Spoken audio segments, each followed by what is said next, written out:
In this video, I'll show you how to make your Snapchat account public on iPhone or Android. This is perfect if you want more people to discover your content, grow your audience, and enable a Snapchat public profile. First, open Snapchat and tap on your profile icon in the top left corner. Next, tap the settings icon in the top right. Scroll down to privacy controls. First, tap on View My Story and set it to My Friends or your preferred audience settings. Now go back and tap on Contact Me, then choose Friends and Contacts. After that, open Activity Indicator and turn it on if you want people to see when you're active. This can help increase engagement.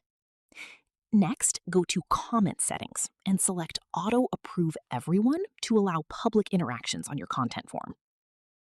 Now return to your profile page and look for Public Profile.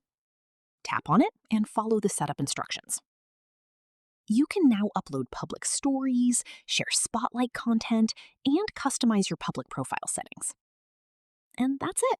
Your Snapchat account is now public, allowing more users to view and engage with your content. If this helped, make sure to like and subscribe for more Snapchat tips, social media guides, and how-to tutorials.